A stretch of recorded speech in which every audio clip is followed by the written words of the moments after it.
Hello students, so we begin the new chapter today, that is chapter 3, the Delhi Sultanate. So let's see what the book says. Turkish conquest of northern India.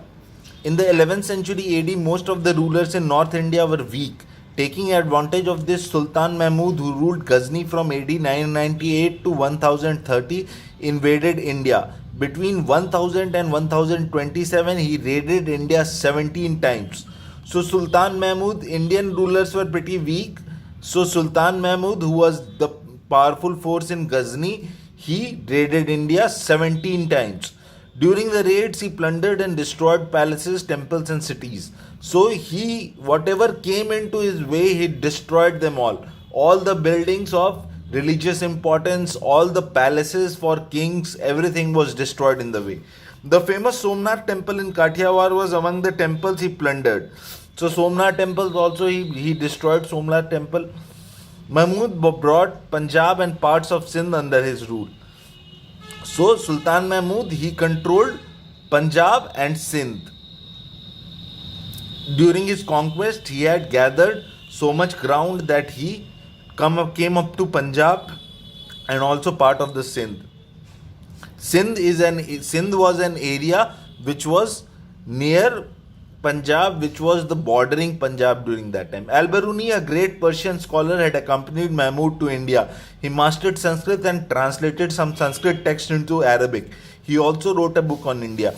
Al-Biruni was a Persian scholar. He came to India with Mahmud. Sultan Mahmud. He came with Sultan Mahmud and he mastered Sanskrit. He learned Sanskrit. He established a cultural relationship with Indians. And he translated various Sanskrit texts into Arabic.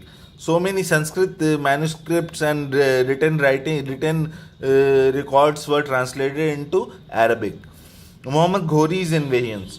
In 1173, Ghazni was annexed by the Ghorid dynasty based at Ghor in Afghanistan. A Ghorid ruler named Muhammad Ghori decided to expand his empire into India. By 1190, Muhammad Ghori's territories included Punjab and Sindh. At this time, Prithviraj Chauhan III of Ajmer and Delhi was the most powerful Rajput ruler of North India.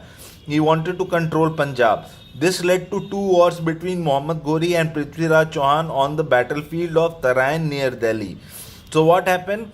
Ghazni was annexed by Ghori dynasty. Ghazni, from where Sultan Mahmud had come, it was taken over by Ghorid dynasty, and Muhammad Ghori decided to expand his empire and he captured Punjab and Sindh territory. And that time there were rulers in northern India who were very powerful. Prithviraj Chauhan was the most powerful ruler of northern India. So Muhammad Ghori waged wars with Prithviraj Chauhan on Tarain near Delhi. In the first battle fought in 1191, Prithviraj defeated Muhammad Ghori. In the second battle in 1192, Muhammad Ghori defeated Prithviraj, who was later killed. First, Prithviraj defeated Ghori. Second, Ghori defeated Prithviraj. Next battle, Ghori came as the champion. Muhammad Ghori occupied Delhi and Ajmer, and in 1194 he defeated the ruler of Benares and Kannauj. In 1194, he further expanded his territory up to Benares and Kannauj. After this, Muhammad Ghori returned to Ghor, leaving his Indian territories in charge of his trusted slave and able general Qutbuddin Aibak. So Muhammad Ghori, although he returned to Ghor, he gave the territory to Qutbuddin Aibak, who was a trusted servant of Muhammad Ghori. Establishment of Delhi Sultanate. Between 1194 and 1206, Qutbuddin Aibak and other Turkish generals conquered the Ganga Yamuna Doab, Aligarh, Kalinjar, Bihar and Bengal. So Qutbuddin expanded his empire up to Bihar and Bengal, and also Aligarh up to UP and Kalinjar.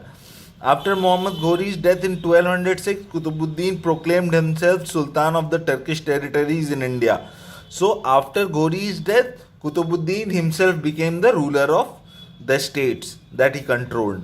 He made Delhi his capital and thus founded the Delhi Sultanate. He made Delhi as his capital and Delhi Sultanate came into existence. So first of all, Sultan Ahmad started. Sultan Ahmad's conquests were later taken over by Muhammad Ghori, and when Muhammad Ghori left the power into the hands of Qutbuddin Aibak, and after the death of Muhammad Ghori, Qutbuddin Aibak formed the Delhi Sultanate. We will read further in next class. Have a good day, students.